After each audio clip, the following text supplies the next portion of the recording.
Hi friends, எல்லாருக்கும் வணக்கம். இன்னைக்கு தெலுங்கு வருஷ பிறப்பு யுகாதி பண்டிகை கொண்டாடும் அனைத்து நல்ல உள்ளங்களுக்கும் எங்களுக்கு இனிய நல்வாழ்த்துக்கள். இப்படி சைடு ஆந்திரா சைடுலாம் இருக்கிறவங்க இந்த தெலுங்கு வருஷ பிறப்பை வந்து ரொம்ப கிராண்டாக கொண்டாடுவாங்க. நாங்களும் தெலுங்குக்காரங்க தான், ஆனால் ரொம்பலாம் நாங்கள் கிராண்டாக கொண்டாட மாட்டோம். அன்னைக்கு நாள் தான் சுத்தபத்தமாக இருந்து சைவ சாப்பாடு, அதாவது சாம்பார், மாங்காய் பச்சடி, வடை, பாயாசம், காய்கறிலாம் வச்சு சமைச்சு சாப்பிடுவோம். இன்றைக்கி நம்ம வடை பாயாசமாக செய்யலாம் அப்படின்னு நம்ம பார்த்தோம். நேற்று அம்மாவாசை அப்படின்றதுனால நேற்று வடை பாயாசமாக செஞ்சு 2 காய்கறி வச்சு நல்லா பிடிச்சி சாப்பிட்டா. இன்றைக்கி சாப்பிட்டோம்னா அதே தொடர்ந்து சாப்பிட்றப்போ ஒரு மாதிரி இருக்குது. இன்றைக்கி சாம்பார் சாதம் செஞ்சு நம்மளால் முடிஞ்சு ரொம்ப நல்லா இருக்குது. இந்த மாதிரி ஏற்பாடு பண்ணியிருக்கோம். அதான் என்னால் முடிஞ்சு நான் சாம்பார் சாதம் செஞ்சு கொண்டு போய் கொடுக்க போகிறேன்.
இருந்துட்டு அரிசி பார்த்தீங்கன்னா நம்ம தண்ணியில் ஊற வச்சுக்கோம்.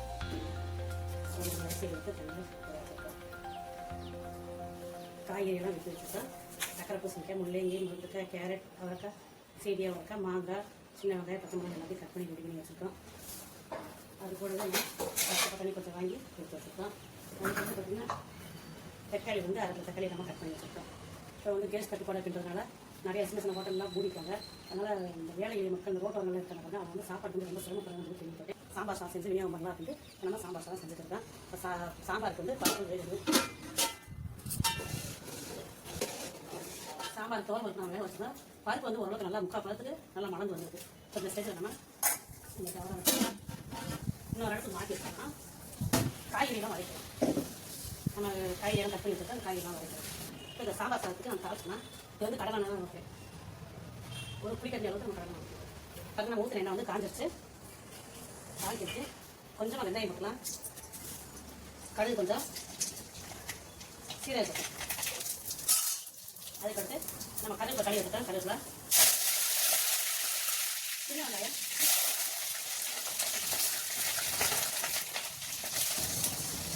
எண்ணெய் காய்ச்சதுக்கப்புறம் சீரகம், வெந்தயம், கடுகு போட்டுக்கலாம். நல்லா பொருந்ததுக்கப்புறம் கருவேப்பிலை, சின்ன வெங்காயம் மூட்டு வச்சுக்கலாம். அதே சேர்க்கலாம்.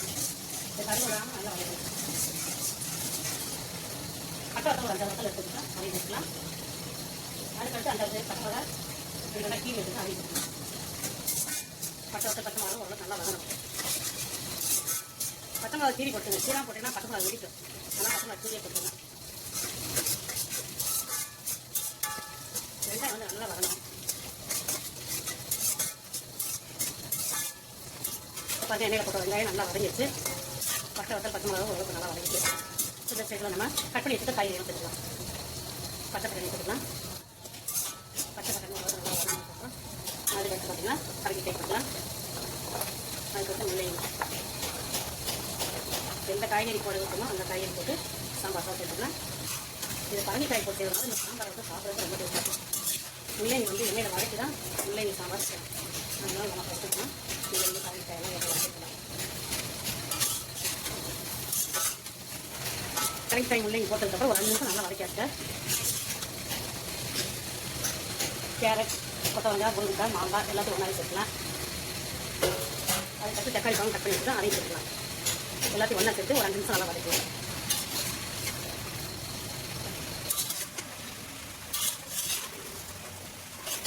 நான் வைக்கிறப்பே கொஞ்சம் பெரிய கடாயை வச்சுருக்கேன். சின்ன கடாயை வச்சுட்டேன்னா கொஞ்சம் டைட்டாக தான் இருக்குது. காரம் வந்து கொஞ்சம் கம்மியாகவே சேர்க்கலாம். ஏன்னா வயசானவங்க கூட சாப்பிட்றதில்ல, ஆனால் காரத்தை அளவு கம்மியாகவே சேர்க்கலாம். ஏன்னா பச்சை வத்தல் போட்டுட்டோம், பச்சை மிளகா போட்டோம், தனி மிளகாத்தூள், அதுக்கடுத்து லாஸ்ட்டாக கொஞ்சம் மசாலா தூள் சேர்ப்போம். அதனால் காரத்து அவ்வளோ ரொம்ப கம்மியாக இருக்கும். இது வீட்டில் அரைச்ச மல்லித்தூள் அது ஒரு 2-3 ஸ்பூன் போட்டுக்கலாம். கார்த்திக் சத்து ஒன்றா கலந்துக்கலாம். நான் காரக்கார அளவு ரொம்ப கம்மியாகவே சேர்த்துருக்கேன். அப்படி மல்லிப்பையெல்லாம் போட்டுக்கலாம். அது உள்ள பச்சை ஸ்மெல் பண்ணிட்டு 2 நிமிஷம் 3 நிமிஷம் இந்த மாதிரி வதக்கலாம். இப்போ எடுத்தோம்னா பருப்பு போட்டுக்கலாம். இப்போ காய்கறி நல்லா வதங்கிடுச்சு. சரி எடுத்துட்டோம்னா நம்ம பருப்பு வச்சு தான் வதக்கி போட்டுக்கலாம். பருப்பாங்க ஒரு 3/4 பருப்பு நல்லா வந்துடுது. வதக்கி வச்சுட்டு இந்த காய்கறி கூட சேர்க்கலாம்.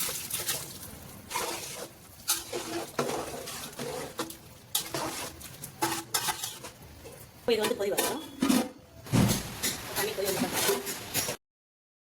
அரிசி எடுத்துக்கலாம். நான் உப்பு சேர்க்கலாம், புளித்தண்ணி சேர்க்கலாம்.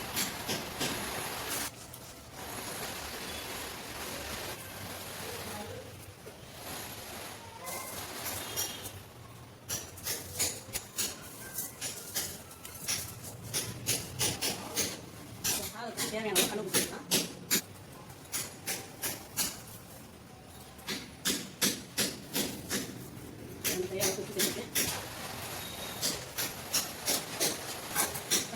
ஒரு கொதி வந்ததுக்கப்புறம் நம்ம புளி தண்ணி ஊற்றிக்கலாம். தண்ணி பார்க்கலைன்னா இந்த இடத்துல நம்ம சுடு தண்ணி வச்சுருக்கோம். இந்த தண்ணி எடுத்துக்கலாம். வெந்தரிச்சிடலாமா புளி தண்ணி ஊற்றிக்கலாம்.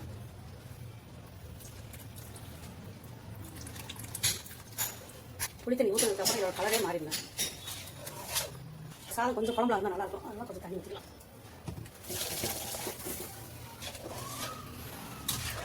எப்பயுமே நம்ம சுடு தண்ணி ரெடியாக வச்சுக்கணும். ஏன்னா ஒவ்வொரு அரிசி வந்து சீக்கிரமாக வந்துடும், ஒவ்வொரு அரிசி வேகிறதுக்கு லேட் ஆகும். அதனால நம்ம தண்ணி சுடு தண்ணியாக பக்கத்தில் இருக்க ரெடியாக வச்சுக்கலாம். இப்போ நம்ம சுடு தண்ணி ரெடியாக வச்சுக்கலாம். தண்ணி ஊற்றி வச்சு இப்போ மூடி வச்சுக்கலாம். வேலை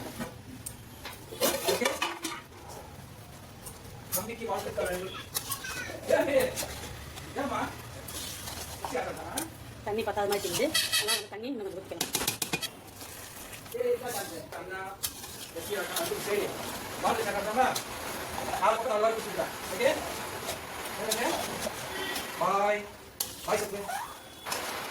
அளவுக்கு நெய் ஊற்றிக்கலாம்.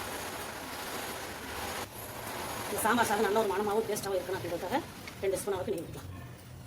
அதாவது கல்யாணம் வீட்டு சாம்பார் பொடி. இது சாம்பார் வைக்கிறதுக்கு மசாலா பொருட்கள்லாம் தேங்காய் எண்ணெய்லாம் நல்லா வறுத்து அதுக்கப்புறம் உரலில் போட்டு இடித்த மசாலா பொடி தான் இது. இந்த சாம்பார் பொடியை தண்ணி ஊற்றலாம். லாஸ்ட்டாக தண்ணி ஊற்றிக்கலாம். அவ்வளோதான் ஃப்ரெண்ட்ஸ். இப்போ சாம்பார் சாதத்துக்கு எல்லாமே நம்ம ரெடி பண்ணி போட்டாச்சு. சாம்பார் சாதம் சூப்பர் ரெடி வச்சு மூடி வச்சிடலாம். ஒரு 5 நிமிஷம் கழிச்சு மூடி ஓப்பன் பண்ணிக்கலாம். அடுப்பு வந்து நம்ம எரிக்கல. அந்த அனல்லே தான் அந்த சாதம் வந்து இருக்குது. இப்போ அந்த அனல்லையே சாதம் இருக்கிறதுனால சாதம் வந்து நல்லா மலர்ந்து இன்னும் கொஞ்சம் நல்லா வெந்துடும் சாதம். இப்படி ஓப்பன் பண்ணலாம். கம்ம கம்ம கம்ம வாசம் சூப்பராக இருக்குது. நல்ல ஒரு அருமையான டேஸ்ட்டில் மணக்க கல்யாணம் கொடுத்து சாம்பார் சாதம் சூப்பராக ரெடி ஆயிடுச்சுங்க. கரெக்டான பதத்தில் சாம்பார் சாதம் சூப்பராக ரெடி ஆயிடுச்சு. இப்போ எங்கள் ஊரில் வெயிலும் அடிக்குது, மழையும் பெய்யுது. முந்தானத்து மழை பெய்ச்சு, இப்போயும் மழை சாப்பாடு சாம்பார் சாதம்.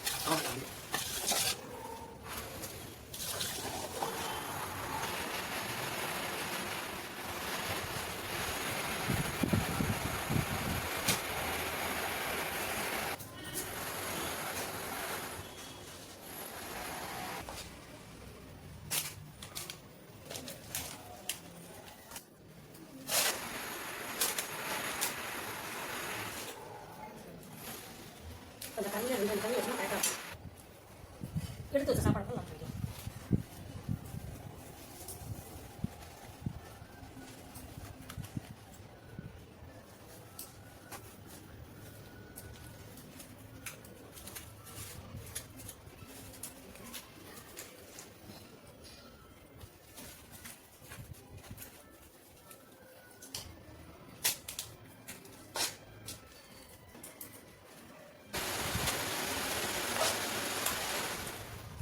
இந்த 2 தண்ணி அவங்களுக்கு போதுமான அளவு சாப்பாடு. வேணும்னா ஒரு பார்சல் கூட எக்ஸ்ட்ரா வாங்கிக்கிறட்டும். கொஞ்சம் கூட வச்சோம்னா இந்த பாக்ஸ் விட்டு வெளியே வந்துருக்கு சாதம். அதனால இந்த 2 தண்ணி கரெக்டாக இருக்குது.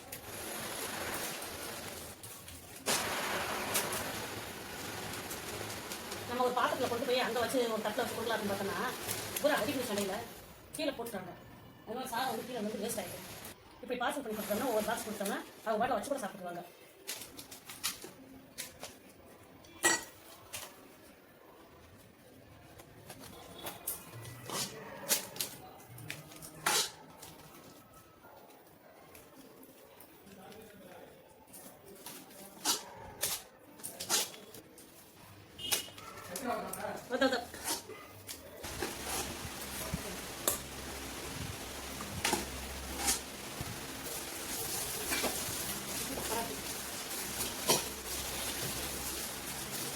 நான் காலையில் வந்து சாப்பிட தான் சாப்பிடுவேன்.